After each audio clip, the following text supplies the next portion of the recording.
Good morning. সকাল সকাল একটু বাকালায় চলে গেছিলাম, কিছু মাছের বাজার করে নিয়ে এসেছি। শুধু তো মাছ খায় না, তোমরা জানোই, তো আমি খাই। তো দেখো কতগুলো চিংড়ি মাছ নিয়ে এসেছি, এগুলো ধুয়ে বেছে রেখে দেবো মাছগুলো। আর এক ধরনের মাছ নিয়ে এসেছি, বর্ষাকালের স্পেশাল রানী, যেটা দেখাচ্ছি। এটা হচ্ছে ইলিশ মাছ, 1.5 কেজি ওজন হয়েছে। 75 দিরাম করে হচ্ছে ইলিশ মাছের কেজি এখানে, বাংলাদেশি ইলিশ, একদম টাটকা।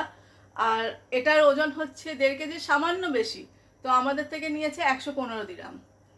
এগুলোকে আমি ধোবো না, জাস্ট এই কাঁচা অবস্থাতেই আমি ডিপ ফ্রিজে রেখে দেবো স্টোর করে।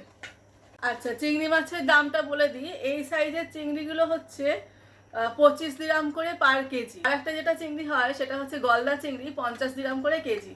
এটা আমি চচ্চড়িতে খাওয়ার জন্য নিয়ে এসেছি। যেমন ওখান থেকে আজ বাংলাদেশি বাকলা থেকে আজ একটু লাউ শাক নিয়ে এলাম, পুঁই শাকও পাওয়া যাচ্ছে, তো চচ্চড়িতে এই চিংড়িটা খুব যায় ভালো, তো এই চিংড়িটা নিয়ে এসেছি।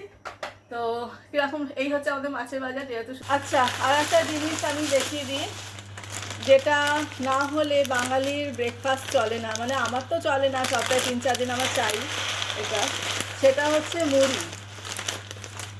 এটা আমি তো আবুধাবিতে আগে লুলুতে পেতাম, এখন লুলুতে খুব একটা দেখতে পাচ্ছি না। একমাত্র এই বাংলাদেশি যে বাকালাটা রয়েছে সেখানেই আমি এই মুড়িটা পাচ্ছি।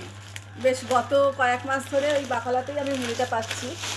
আর মুড়ির দামটা একবার তোমাদের বলে দিই। এই এক প্যাকেটে 400 গ্রাম আছে, 400 গ্রামের দাম হচ্ছে 10 দিরাম। তাহলে বলো এবার মুড়ি খাবে না ব্রেকফাস্টে কী খাবে, আমাকে সাজেশান দাও। তো এটাই ছিল আজকে আমাদের বাজার। তো আজকের জন্য এইটুকুই, টাটা।